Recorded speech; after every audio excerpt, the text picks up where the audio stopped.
Por favor, vayan en sus Biblias a Deuteronomio, capítulo 8. Vamos a leer varios versículos de este capítulo. Deuteronomio, capítulo 8. Vamos a leer los versículos 11 al 20 como base para nuestro estudio, aunque no estaremos exponiendo el pasaje en sí. Pero antes de la lectura, tengamos un momento de oración. Padre Celestial, te damos gracias por reunirnos en tus atrios. Mejor es un día en ellos que 1000 fuera de ellos. Dios de los cielos, te rogamos que tú en misericordia y gracia vengas a alimentar nuestras almas, que vienen sedientas y hambrientas de tu palabra, que vienen deseosas de conocer mejor cómo agradarte a ti. Danos luz, te lo pedimos en Cristo.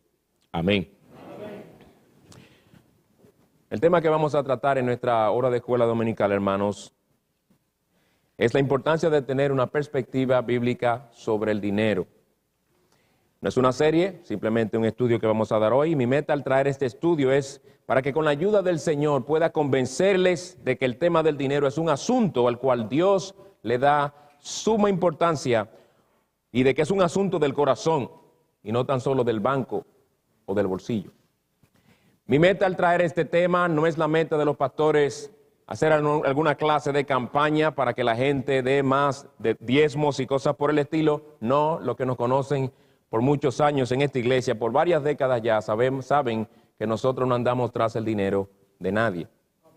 Pero sí se nos llama a ser fieles a las almas, sí se nos llama a ser fieles pastores e instruir el pueblo de Dios con respecto a todo asunto. Nosotros se nos llama a predicar, enseñar todo el consejo de la palabra de Dios. Y señores, la Biblia habla muchísimo sobre el tema del dinero. Este es un tema que todo creyente debe estudiar. Y de hecho este estudio espero que sea, como verán, es muy general, pero espero que nos incentive a nosotros querer profundizar más sobre ese tema. Todo creyente debe estudiar este tema a la luz de la Escritura. Y espero que al considerar algunos principios generales, el Señor nos dé una perspectiva teocéntrica sobre los bienes que Él nos ha dado en este mundo y sobre todo de cómo Él quiere que nosotros los usemos. Dice en Deuteronomio capítulo 8, luego de que el Señor saca a su pueblo de la tierra de Egipto, ya los va a preparar para que antes de que ellos prosperaran en la tierra que Él les había prometido, ellos se guardaran. Les advierte, no sea que la abundancia arropara sus corazones y los apartara del Señor. Oigan la palabra del Señor a su pueblo. Deuteronomio 8, y no la leas como las palabras de Dios al pueblo de Israel de aquellos años, ese tiempo. Cuando la leamos es Dios hablándote a ti y a mí. Así que tú tienes que leer la palabra, Deuteronomio 8, 11. Cuídate de no olvidar al Señor tu Dios, dejando de guardar sus mandamientos, sus ordenanzas y sus estatutos que yo te ordeno hoy. No sea que cuando hayas comido y te hayas saciado y hayas construido buenas casas y habitado en ellas, y cuando tus vacas y tus ovejas se multipliquen, señal de prosperidad en esos tiempos, y tu plata y oro se multipliquen, y todo lo que tengas se multiplique, entonces tu corazón se enorgullezca, y te olvides del Señor tu Dios que te sacó de la tierra de Egipto, de la casa de servidumbre.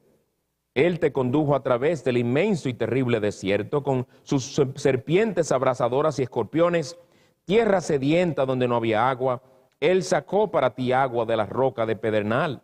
En el desierto te alimentó con el maná que tus padres no habían conocido, para humillarte y probarte, y para finalmente hacerte bien. No sea que digas en tu corazón, mi poder y la fuerza de mi mano me han producido esta riqueza.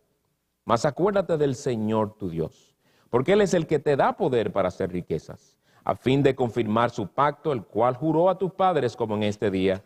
Y sucederá que si alguna vez te olvidas del Señor tu Dios, y vas en pos de otros dioses, y los sirves y los adoras, yo testifico contra vosotros hoy, que ciertamente pereceréis, como las naciones que el Señor destruye delante de vosotros, así pereceréis, porque no oísteis la palabra del Señor, vuestro Dios. En este pasaje el Señor advierte a su pueblo con relación a las riquezas y su uso. y se dirige a sus corazones, porque la condición de la condición del corazón, depende en gran parte el uso que le damos al dinero.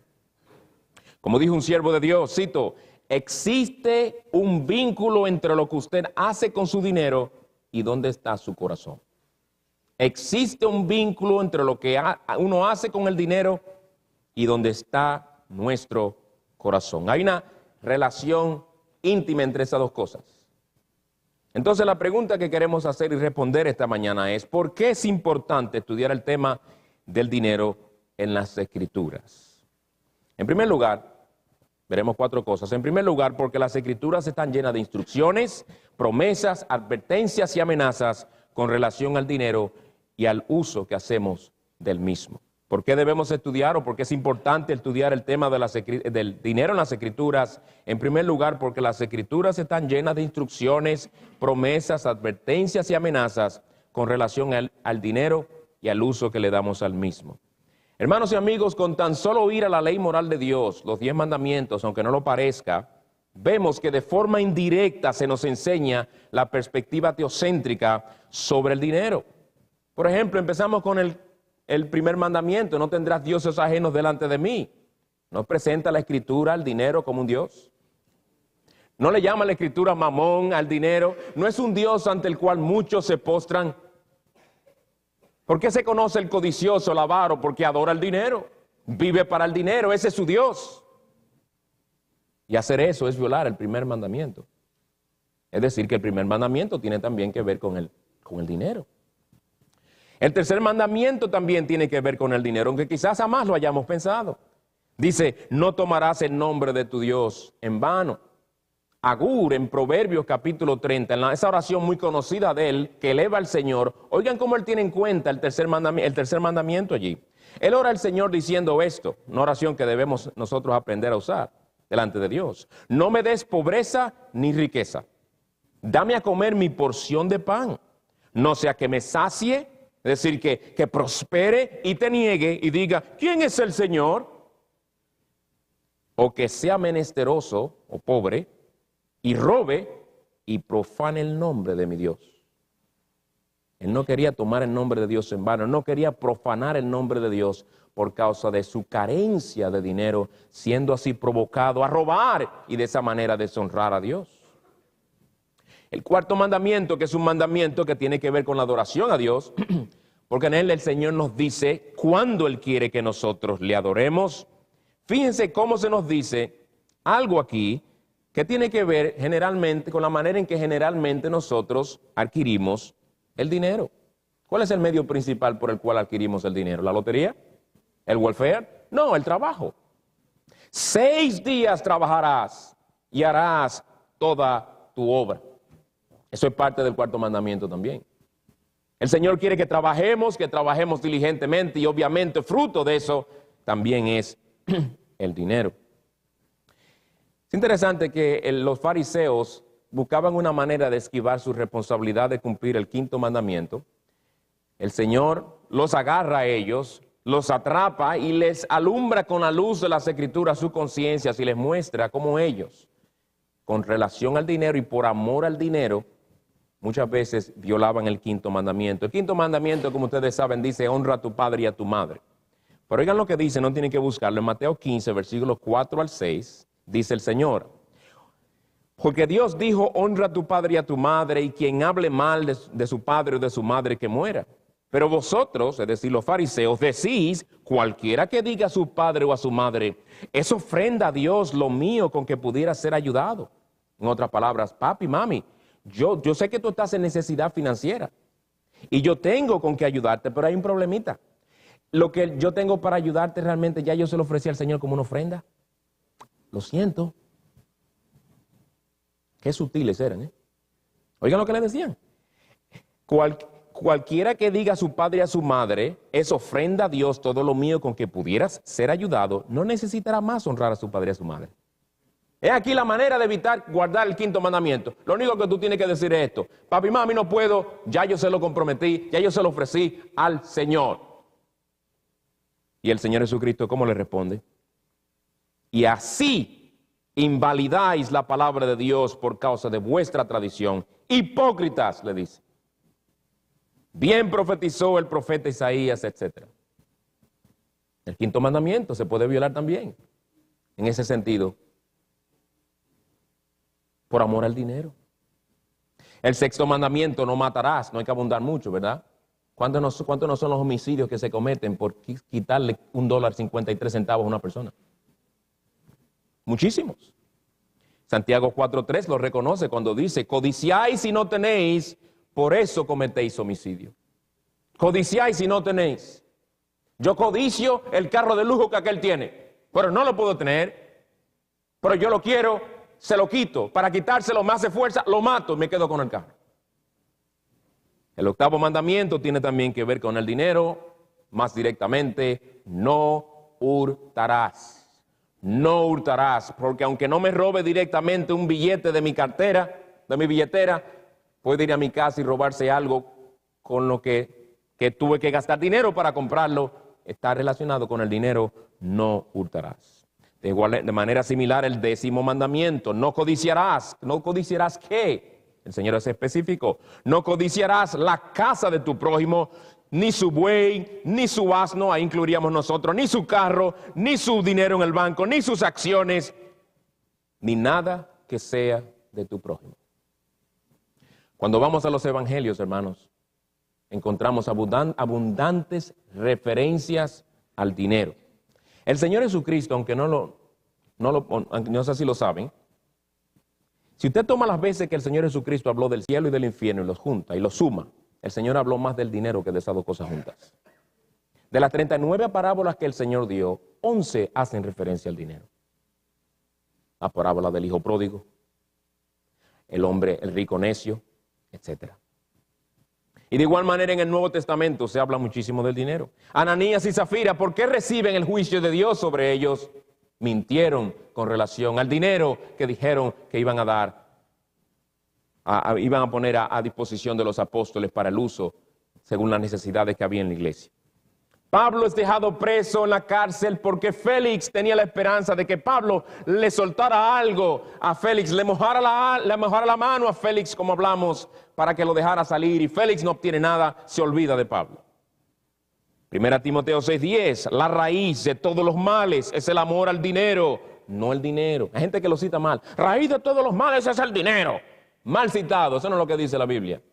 Raíz de todos los males es el amor al dinero, por el cual, codiciando algunos, se extraviaron de la fe y se torturaron con muchos dolores. ¿Que hay personas que se han extraviado de la fe por amor al dinero? ¿No lo acabo de oír? ¿Está claro? Es la realidad. 1 Timoteo 6:17, a los ricos de este mundo, enséñales que no sean altaneros. Enséñales a que no estén diciendo a cada rato qué marca de ropa llevan, que no estén diciendo a cada rato cuánto le costó ese traje, que no estén proclamando por ahí que ese lapicero que aunque parece un Bic o un Papermate, es realmente un Montblanc, lo que pasa es que la partecita blanca ya se le fue. Cuando usted vea una pluma que parece que tiene un huevo frito encima, ese es un lapicero caro. Es una pluma cara marca Montblanc. Puede hasta parecer hasta más de $1,000 uno de ellos. Y dependiendo con qué le pongan, qué adornos le pongan, y que si le ponen oro, creo que puede llegar a los 3,000 y pico o más, quién sabe. Vanidad de vanidades, todo es vanidad. Enséñale a los ricos que no sean altaneros, ni pongan su esperanza en la incertidumbre de las riquezas, sino en Dios, el cual nos da abundantemente todas las cosas para que las disfrutemos. No, Dios no es un aguafiestas. Él te ha provisto todas esas cosas para que las disfrutes, pero no las uses como combustible para tu orgullo. Es la perspectiva con la que vemos el dinero y lo usamos, hermanos. Y hay muchos otros pasajes más que se podrían citar, y esto no es un estudio exhaustivo sobre este tema. ¿No lo es? Ni lo podría hacer. Es imposible tratar en menos de una hora todo lo que la Biblia dice sobre el dinero. ¿Por qué entonces es importante estudiar el tema del dinero en las Escrituras? En primer lugar, porque las Escrituras están llenas de instrucciones, promesas, advertencias y amenazas con relación al dinero. y el uso que hacemos del mismo. Pero en segundo lugar, porque nuestra perspectiva del dinero y nuestro uso del mismo está directamente relacionado con la gloria de Dios y el testimonio de Cristo. Porque nuestra perspectiva del dinero y nuestro uso del mismo está directamente relacionado con la gloria de Dios y el testimonio de Cristo. Jamás pensemos o jamás nos dejemos moldear por esa mentalidad que quiere hacer una dicotomía entre lo religioso y lo secular. Cuando tú estás haciendo tu devocional, cuando tú estás yendo a la iglesia, ese es el aspecto religioso de tu vida. Cuando tú estás en tu trabajo, cuando estás en el banco depositando, cuando estás en la cajera automática sacando dinero para usar. Y esos asuntos que tienen que ver con tus diversiones, tus vacaciones, tus inversiones, tu uso del dinero, tus deudas, todo eso es el aspecto secular de tu vida. Eso no es así. El creyente es creyente en todo. El cristiano es cristiano en todo aspecto de su vida. Y lo que hacemos o glorifica a Dios o le deshonra. O da un buen testimonio de Cristo y la obra que Él ha hecho en nosotros o lo contrario. Los creyentes somos llamados a hacer luz en un mundo de tinieblas y se nos manda a hacer aún las cosas normales y más comunes de la vida como el beber y comer para la gloria de Dios. 1 Corintios 10:31, ¿verdad? Y entre las cosas que debemos asegurarnos de que hagamos para la gloria de Dios es nuestro concepto sobre el dinero y el uso que hacemos del mismo. Voy a mencionar dos textos en los que indirectamente se puede decir que se nos está hablando también del dinero, porque se nos habla de lo que se nos habla tiene que ver, es un medio a través del cual obtenemos nuestro dinero y tiene que ver con el trabajo, tiene que ver con nuestros patrones y nuestra conducta para con ellos. Primera de Pedro 2:18, siervos, estad sujetos a vuestros amos con todo respeto, no solo a los que son buenos y afables, sino también a los que son insoportables, porque esto haya gracia, si por causa de la conciencia ante Dios, y ahí el honor de Dios y la gloria, cómo está directamente relacionado nuestra conducta ante nuestros jefes, como medio también por el cual obtenemos dinero, ¿verdad? ¿Cómo está relacionado con el honor de Dios? Porque esto haya gracia, si por causa de la conciencia ante Dios, alguno sobrelleva penalidades sufriendo injustamente. Esta es una de las maneras en las que hacemos callar la ignorancia de los insensatos, como Pedro unos versículos antes nos dice. Y esto tiene que ver con el dinero porque nuestra actitud para con nuestros patrones y nuestra conducta y buen testimonio ante ellos tiene mucho que ver con el poder mantener ese trabajo, que es el medio que el Señor nos ha dado para la adquisición del dinero que tenemos. Da un mal testimonio en tu trabajo, compórtate irrespetuosamente para con tus jefes, sigue llegando 7, 8, 15, 17 minutos más tarde de lo que debes llegar, y es un patrón en tu vida, y tú verás cómo su situación financiera va a cambiar de un momento a otro. Cómo ese dinero que el Señor te ha provisto para que le glorifiques con él va a menguar. Todo porque tú no honraste al Señor en tu trabajo. Tito 2, del 9 al 12. Exhorta a los siervos a que se sujeten a sus amos en todo, que sean complacientes, no contradiciendo, no defraudando, es decir, no robándole el tiempo, no usando el tiempo del trabajo para ver en Facebook quién puso qué. Eso es tiempo de estar trabajando, no de ver a Facebook, no defraudando, sino mostrando toda buena fe, para que adornen la doctrina de Dios nuestro Salvador en todo respecto. En todo respecto. Uno de esos respectos, en la manera en que nosotros hacemos nuestro trabajo. En la manera en que nosotros nos comportamos en ese medio que el Señor nos ha dado para proveernos el tema de nuestro estudio, el dinero. Porque la gracia de Dios se ha manifestado, trayendo salvación a todos los hombres, enseñándonos que negando la impiedad y los deseos mundanos, vivamos en este mundo sobria, justa y piadosamente. Muchos, por seguir sus deseos mundanos y no vivir de una manera sobria, justa y piadosa en este mundo, malutilizan los bienes que el Señor les da a través de esos trabajos donde el Señor quiere que la doctrina de Cristo sea adornada en todo respecto. Hermanos, nuestra conducta y actitud para con aquellos de quienes dependen nuestros empleos debe ser tal que adorne el Evangelio de Cristo. La obra que Dios ha hecho en nosotros ha cambiado nuestra perspectiva sobre nuestra manera de vivir en este mundo. Y mientras más conozcamos las Escrituras, mientras más estudiemos la Escritura en base a temas específicos para que nos den luz sobre esos temas, como el tema del dinero, más agradable podremos ser al Señor al tener una perspectiva más bíblica al respecto y entregarnos en dependencia de Él a vivir para su gloria. Debemos procurar usar de tal modo nuestro dinero que el que nos ve en qué cosas gastamos nuestro dinero pueda decir que somos personas que en verdad buscamos el avance del reino de Cristo y no los deseos mundanos según los cuales antes vivíamos. Para que adornen la doctrina de nuestro Salvador en todo respecto. Y Proverbios 3:9 nos dice más claramente, honra al Señor con tus bienes. El dinero es parte de nuestros bienes. Honra al Señor con tus bienes. Y una de las maneras en las que no honramos al Señor y damos un mal testimonio es en el incumplimiento con nuestro compromiso financiero, Señor. Eso es obvio. Y lo sabemos, pero tengo que decirlo. En el incumplimiento con nuestras responsabilidades financieras que nosotros personal y deliberadamente hemos incurrido. Usted nunca rara vez, a menos que pase de una manera que no tenga en mente ahora, le llega una factura de $10,200 con un pago de $137 al mes y usted dice, oye eso. ¿Y cuándo fue que yo gasté eso? Yo no me di cuenta. Eso es muy raro. Uno inmediatamente piensa, bueno, me ha robado la identidad, alguien habrá solicitado crédito a nombre mío y no investiga, ¿verdad?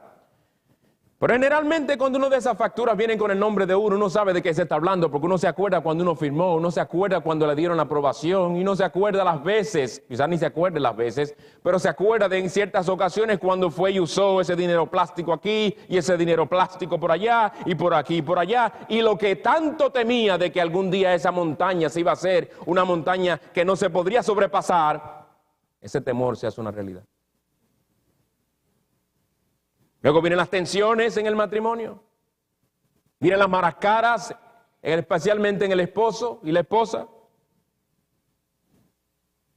Vienen los insomnios, la irritabilidad y ese número de consecuencias que traen quebranto el corazón, desaliento, en algunos casos depresión y vergüenza. Y vergüenza también.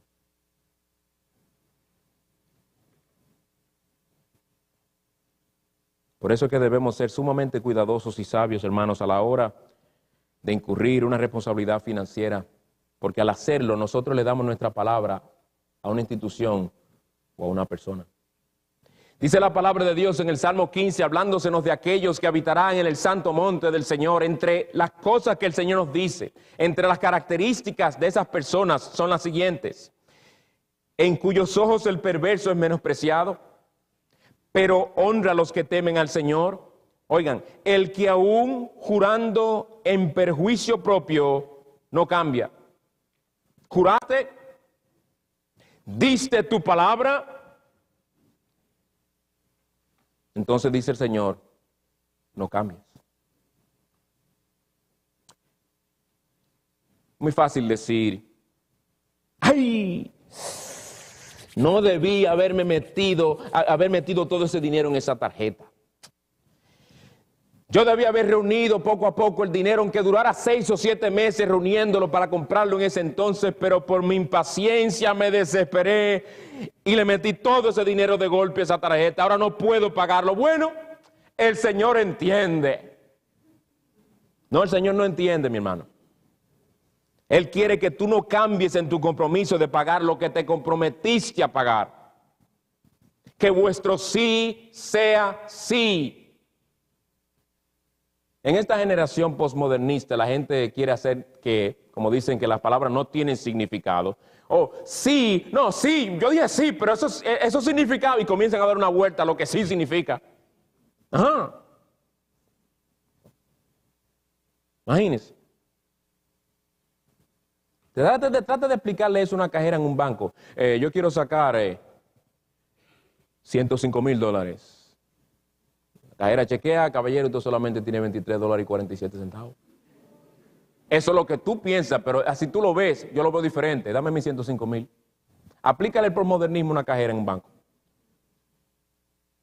Vuestro sí sea sí, vuestro no sea no. Te comprometiste, juraste en ese sentido. Cumple. Cumple. Llama al banco o la institución y haz un arreglo de pago, pero paga.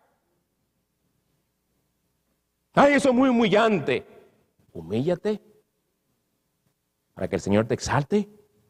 Procura vivir con una buena conciencia delante de Dios y de los hombres.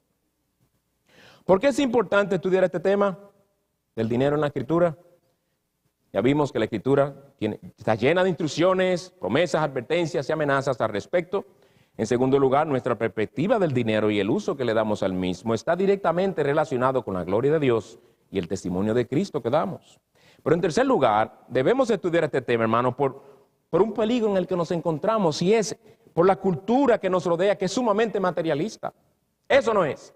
Nuestra cultura, esta nación, esta sociedad es sumamente materialista y fácilmente nos podemos dejar arropar por ese espíritu. Es muy fácil dejarnos influenciar por la cultura del país en que vivimos. El Señor dice, no améis al mundo ni las cosas que están en el mundo.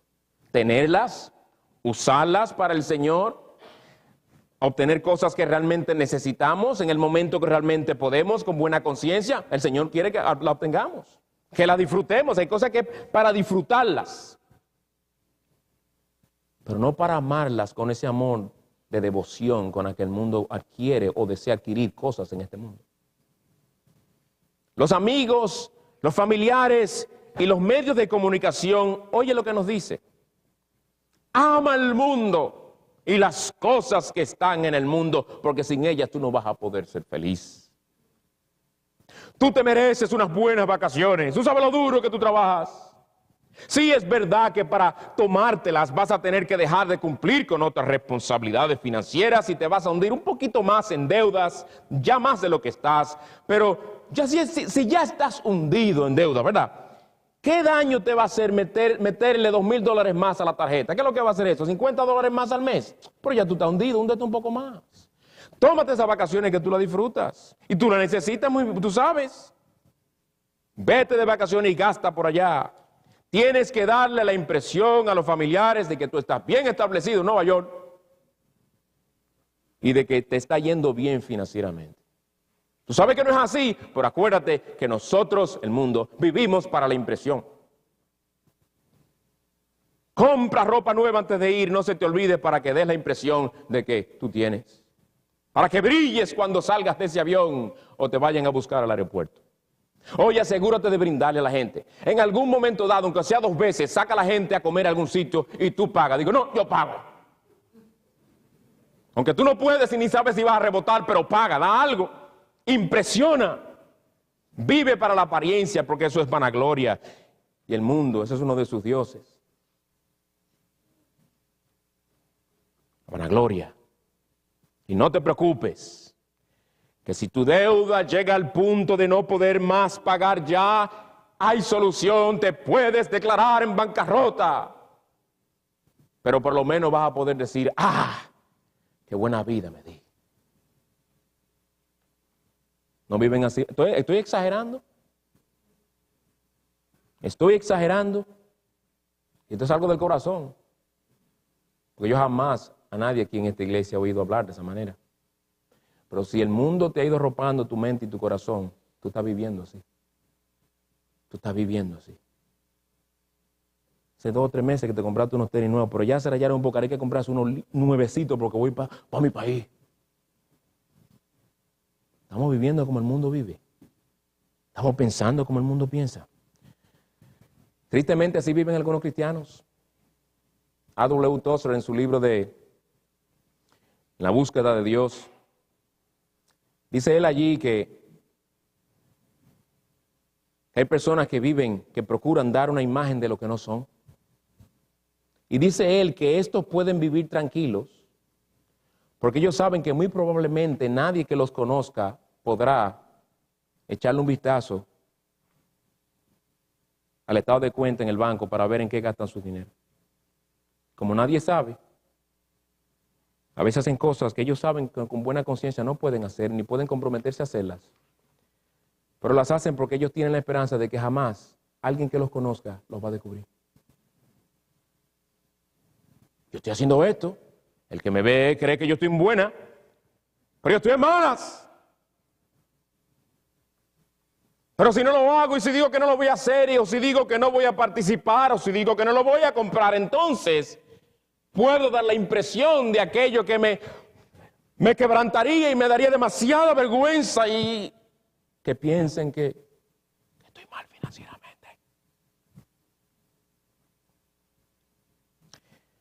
Me contó un señor de otra iglesia hace muchos años que se tuvieron que sentar con una familia que estaba buscando ayuda de la iglesia porque estaban en situaciones precarias.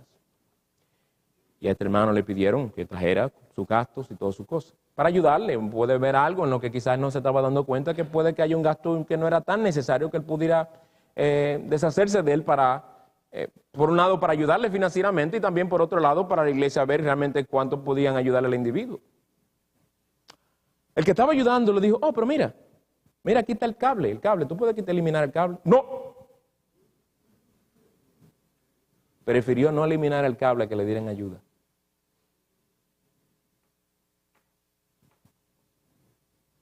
Y en nuestro país el cable es más caro. Pero no puede vivir sin su cable. El cable es servicio televisivo de diferentes programas, etcétera, si acaso. Hermano, por eso es que es muy importante el que nosotros como creyentes estudiemos el tema del dinero en las Escrituras. Hay libros que podemos comprar, que se han escrito exclusivamente para tratar de ese tema en un nivel más profundo, bíblico. Y este tema es especialmente pertinente para algunos de nosotros que venimos de trasfondos en los cuales nunca se nos enseñó sobre el dinero. Yo no me asombraría si fueran muchas las manos que se levantarían esta mañana si yo les preguntara a ustedes cuando en su niñez, cuando fueron creciendo, ¿alguna vez papi o mami se sentó con ustedes para enseñarle, hijos, vamos a sentarnos varias ocasiones para enseñarte cómo administrar el dinero? Para enseñarte cómo ahorrar dinero. Para enseñarte cómo glorificar al Señor con tu dinero.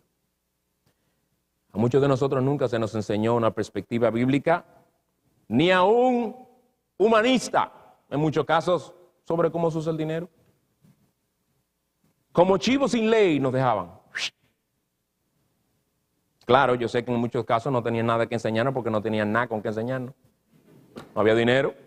¿Cómo nos van a estar enseñando de finanzas y de ahorro y de inversiones si no estábamos tragando un cable, como dicen? No había con qué. ¿Se entiende? Pero hay una realidad. Tú y yo no estamos en la situación que estábamos cuando éramos pequeños. Nadie aquí, creo, está en la situación en la que se encontraba, si fue así, cuando era pequeño. La realidad es que muchos hemos llegado a este país. El Señor nos ha bendecido en la medida que sea.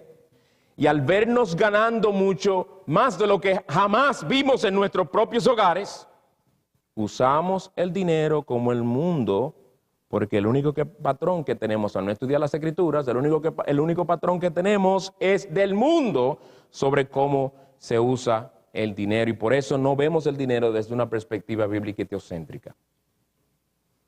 No debemos estudiar el tema. Yo no digo que estudiemos el tema del dinero en la Biblia solo para que aprendamos a cómo salir de las deudas, a cómo vivir en una manera más desahogada, sino principalmente para que aprendamos a usar ese dinero para la gloria de aquel que nos lo dio. Honra al Señor con tus bienes. Del Señor es la tierra y su plenitud. Todo le pertenece a Él y Él nos llama a honrarle a Él con esto. Miren el texto que leímos al principio de Deuteronomio 8, nos dice, cuídate de no olvidar al Señor. No sea que cuando hayas comido, lo estoy resumiendo, no sea que cuando hayas comido y te hayas saciado y te multipliques, etcétera, entonces tu corazón se enorgullezca y te olvides del Señor. ¿Qué airecito de seguridad da cuando tú sabes que tú tienes cierto dinero en el banco más allá de lo que tú necesitas? ¿Qué airecito peligroso, mundano y arrogante de seguridad da esos numeritos? El Señor nos ama tanto que muchas veces nos jamaquea, nos remueve esa cuentita para que esa cuentita casi... Porque tener demasiado allí o de más no nos conviene al alma. Qué triste que cristianos ven su dinero como la gente del mundo lo ve. ¿Sabe cómo lo ve la gente del mundo? Como mi dinero. Mío. Se nos llama que debemos estudiar ese tema en la Escritura. Última razón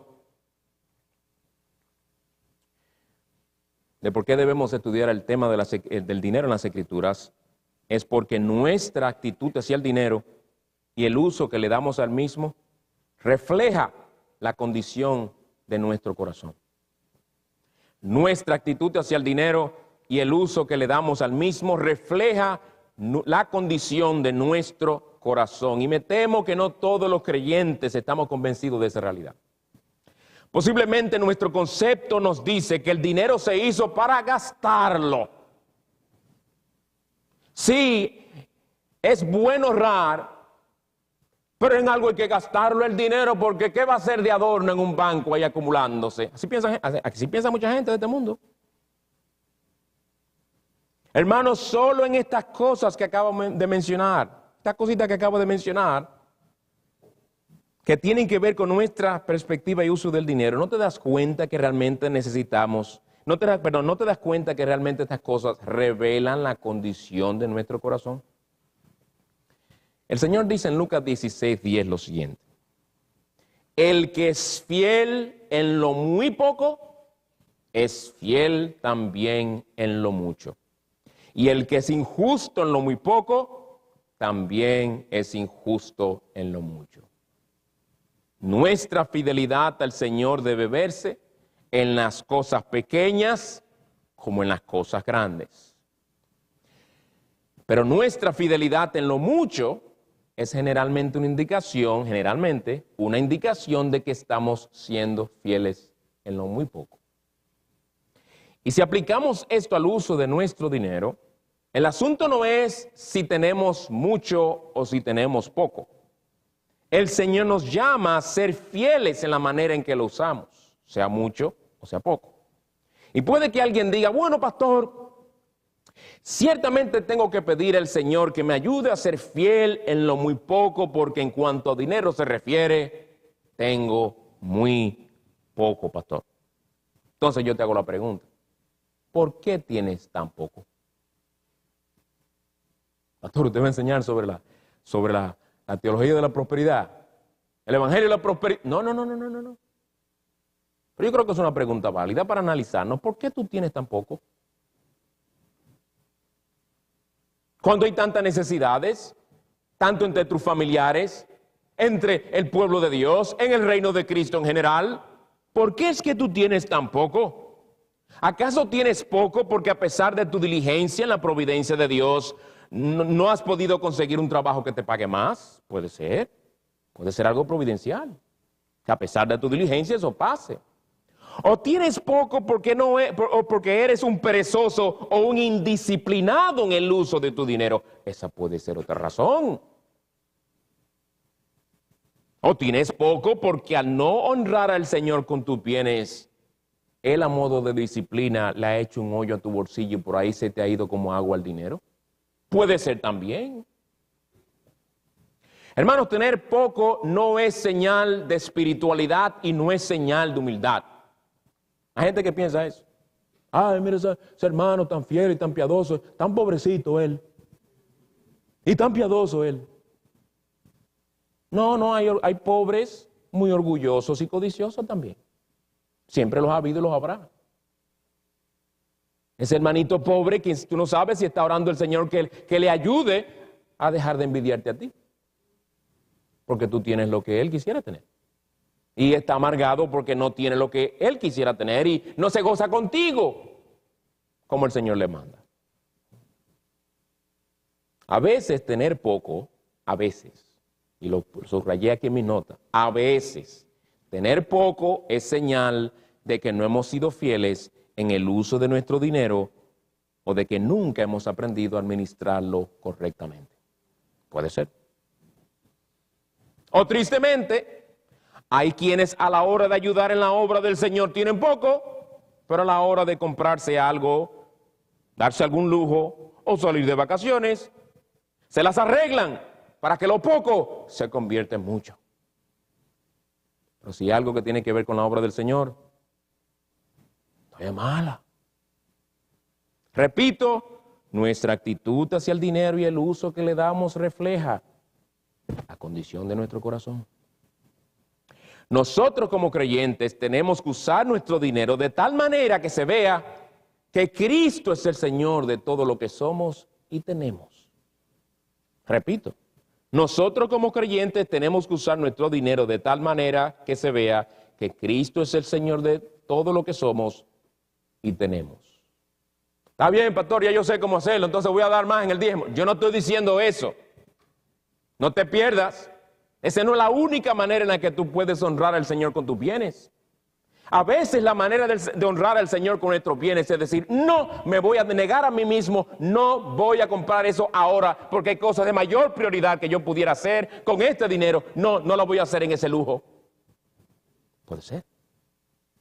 Puede ser ejerciendo dominio propio en alguna situación dada.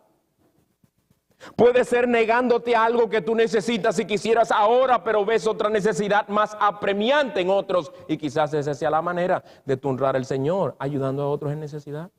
Puede ser. El señorío de Cristo sobre nosotros tiene que verse, hermanos, hasta en lo muy poco. En las cosas que a nosotros nos parecen insignificantes o que no logran nada, el Señor está atento al corazón. ¿Qué pasó con aquella viuda que le dio unas cuantas moneditas al Señor? Ante los ojos de aquellos que estaban allí, ay, la pobrecita, dio una cosita ahí, ¿y qué va a hacer eso? ¿En qué va a ayudar eso? Pero lo más importante, hermanos, no fue la cantidad, sino fue el corazón de ella. Y eso es lo que el Señor resalta cuando dice, y vio también a una viuda pobre que echaba allí 2 pequeñas monedas de cobre. Era viuda, no tenía un esposo que la sostuviera, era pobre también. Y dio 2 monedas de cobre, no oro, no plata, cobre. Y dijo el Señor a todos los que estaban allí presentes, en verdad os digo, que esta viuda tan pobre echó más que todos ellos, porque todos ellos echaron en la ofrenda de lo que les sobraba, pero ella de su pobreza echó todo lo que tenía para vivir. Esta mujer fue fiel en lo poco. Mira cómo el Señor la honró, al punto de que en el 2014 estamos mencionándola todavía. Está en la palabra de Dios. El Señor honra a los que le honran. Ella no estaba buscando eso, seguro. ¿Qué tenía ella de gloriarse yendo allí? Y 2 monedas de cobre. ¿Quién da más de ahí? No tenía de qué gloriarse, señores. Una mujer que seguro iba cabizbaja diciendo que se avergonzaba quizás de lo poco que podía dar al Señor. Pero allí estaba el Señor a quien ella estaba dándole sin saberlo. Y la exaltó. Y el Señor nos enseña que es el corazón con el que damos. Es que el corazón con el que damos. Y hermano, el siguiente pasaje también se aplica al dinero. No os dejéis engañar. De Dios nadie se burla. Pues todo lo que el hombre siembre, eso también segará. Hay gente que piensa en el asunto de ayudar en la obra del Señor en función a los hombres, en función al liderazgo. Verán ellos si yo doy o no doy. No te preocupes tanto por eso, ¿no? Preocúpate más por honrar a aquel que te dice que le honre con tus bienes. El que siembra para su propia carne, de la carne segará corrupción, pero el que siembra para el Espíritu, del Espíritu segará vida eterna. ¿No trataron Ananías y Zafira de burlarse del Señor? Sí. ¿Lo lograron? No. Del Señor nadie se burla, Él lo dice. Permítame citar un texto que tiene que ver con las leyes ceremoniales. Y por favor, no digas de antemano, hermano, te lo digo, no digas, esas leyes ceremoniales ya no están vigentes. No la descartes inmediatamente, trata de ver el principio tras esas palabras. Éxodo 34, 19 y 20 dice, pueden buscarlo. Éxodo 34.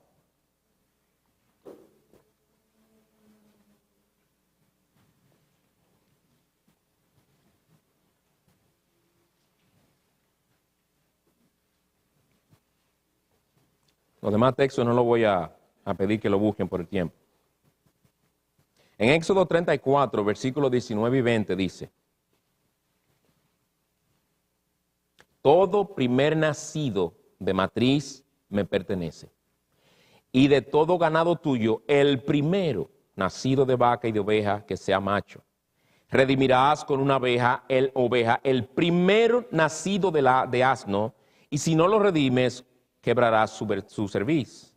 Redimirás a todo primogénito de tus hijos, y nadie se presentará ante mí con las manos vacías. No, el Señor no nos exige traer animales, obviamente. ¿Por acaso no nos enseña este texto que Dios quiere que le honremos con nuestros bienes?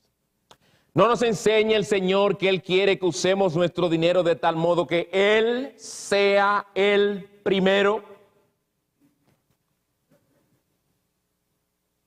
Nosotros no le andamos pidiendo a la gente aquí los presupuestos, que nos enseñen sus presupuestos y que nos enseñen en qué gastan su dinero, a menos que la persona pida cierta ayuda en algo, cierta directriz, cierta guía, porque hay gente que necesita ayuda con eso. Son lo suficientemente humildes para decir, ¿me pueden ayudar a cómo administrar y organizar mis cosas? Y es raro a veces que pasa, pero pasa aquí y allá. Nosotros no le pedimos a la gente para ver sus cosas en que gasten, no. Pero te hago la siguiente pregunta y te la dejo a ti el Señor. ¿Qué es lo primero que tú sacas en su presupuesto? Las palabras primer nacido, primogénito, nadie se presentará ante mí con las manos vacías, creo que dice mucho. ¿Qué es lo primero que sacas en tu presupuesto? Permítame leerte el resto del texto que leí anteriormente de Lucas, Lucas 16, que no tienen que buscarlo por el tiempo, pero oigan lo que dice el resto para que ustedes vean que tiene que ver con el dinero. Y cómo esto revela algo del corazón. El que es fiel en lo muy poco es también fiel en lo mucho, y el que es injusto en lo muy poco también es injusto en lo mucho. Por tanto, si no habéis sido fieles en el uso de las riquezas injustas, ¿quién os confiará las riquezas verdaderas? Y si no habéis sido fieles en el uso de lo ajeno, ¿quién os dará lo que es vuestro? Ningún siervo puede servir a dos señores. Uno de ellos es el dinero, ¿verdad?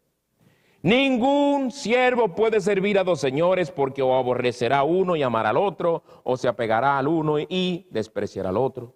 No podéis servir a Dios y a las riquezas. Los fariseos, dice el texto, sigue diciendo, los fariseos, que eran amantes del dinero, oían todas estas cosas y se burlaban de él.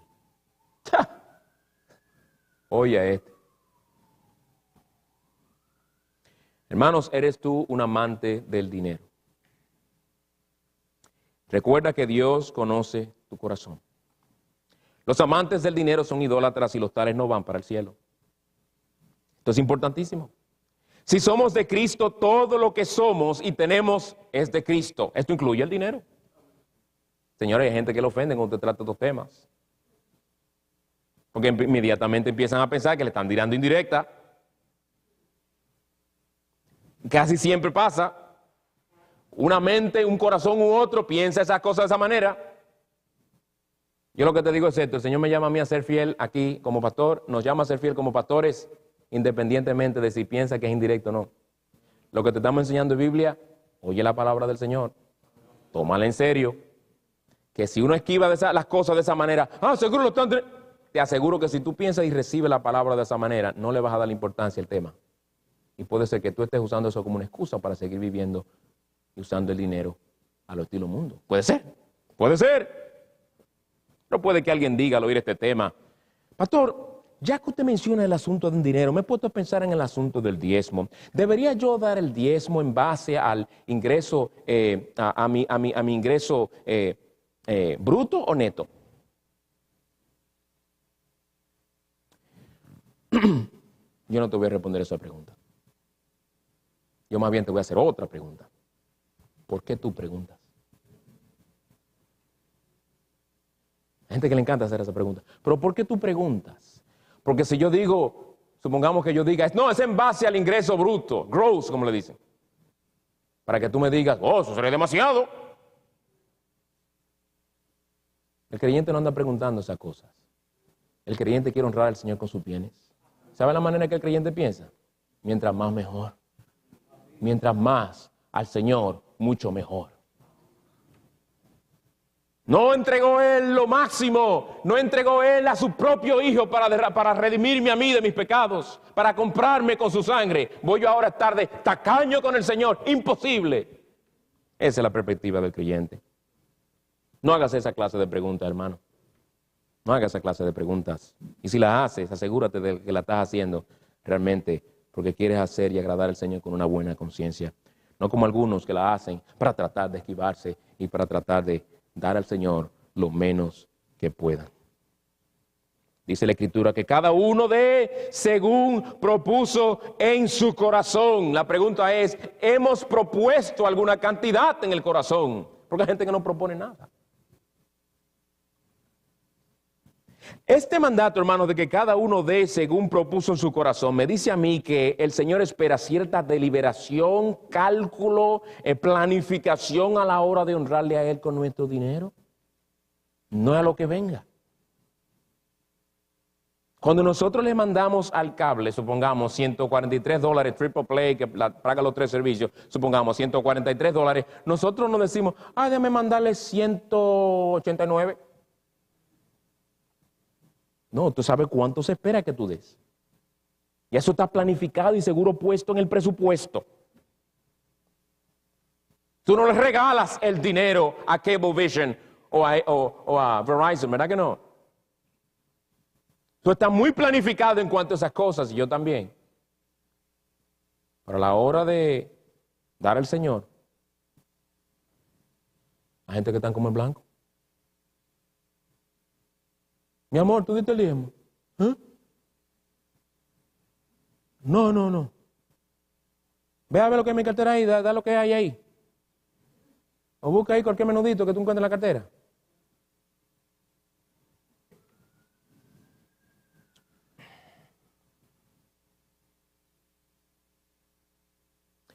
¿Has propuesto alguna cantidad en tu corazón porque tú quieres dar según ha propuesto en tu corazón para el Señor? ¿Has propuesto alguna cantidad o le das al Señor después de oír sermones como estos que te sacuden un poco la conciencia? Y luego vuelves otra vez a dejar de honrar al Señor con tus bienes. Así, cristiano. Ellos dan por un sentido de culpa. Eso no es mostrarle amor al Señor. Porque el verdadero amor quita el temor. Y el verdadero amor hace las cosas voluntariamente. El Señor no quiere que nosotros vengamos ante Él con sacrificios motivados por culpa. Sacrificio de un corazón contrito y humillado.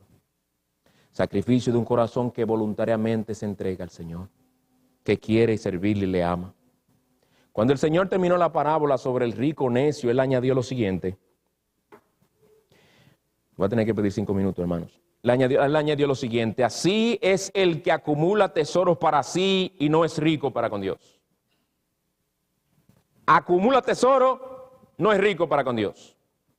Entonces, en lo que das al Señor en tus diezmos y ofrendas y cualquier otra contribución para la ayuda de los necesitados, los hermanos necesitados o la avance del reino en general, muestras que estás siendo rico para con Dios. Recuerda que la actitud del necio en la parábola era su actitud para con su dinero, fue una que mostró en que todo era suyo y que si él prosperaba, él tenía más y era lo que había que planificar, cómo almacenar toda esa abundancia que él tenía, pero era solo para él.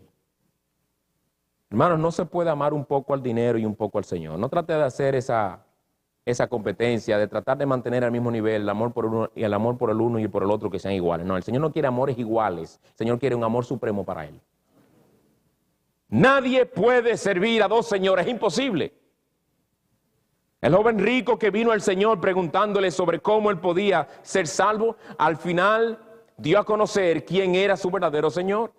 Dice el texto, el Señor le dice, te falta todavía una cosa, vende todo lo que tienes y reparte entre los pobres y tendrás tesoros en los cielos y ven y sígueme. Pero al oír esto, se puso muy triste, pues era sumamente rico. Mirándolo Jesús dijo, qué difícil es que entren en el reino de los cielos los que tienen riquezas. Cuando Juan el Bautista estaba bautizando y exhortaba a los que venían a bautizarse, miren las exhortaciones, todas tienen que ver con dinero. El que tiene 2 túnicas, comparta con el que tiene que ver con las posesiones. Y el que tiene que comer, haga lo mismo. Vinieron también unos recaudadores de impuestos para ser bautizados y le dijeron, maestro, ¿qué haremos? Entonces él le respondió, no exijáis más de lo que os es ordenado. A los demás dijo, a nadie extorsionéis, ni a nadie acuséis falsamente y contentaos con vuestro salario. Hermanos, tenemos que orar al Señor que nos ayude a tener una perspectiva bíblica y teocéntrica sobre el dinero.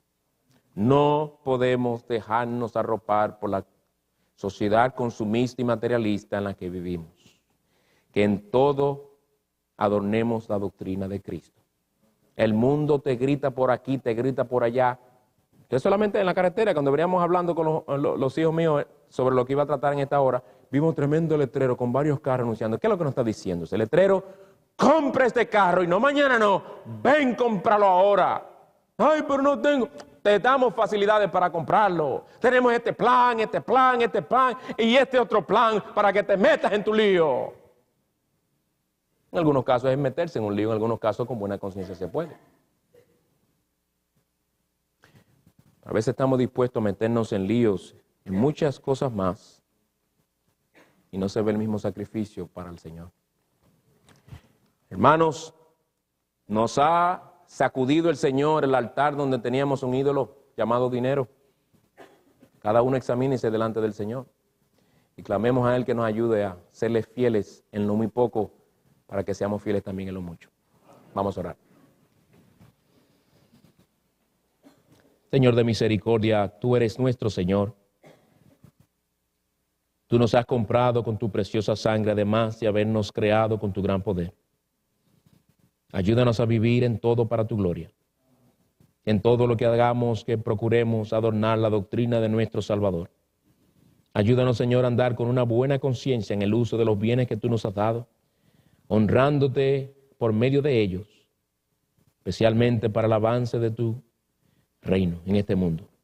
Gracias por el privilegio de poder servir. Gracias por el privilegio de poder contribuir para con tu obra. Rogamos que tú seas exaltado en todo. En el nombre de Cristo Jesús. Amén.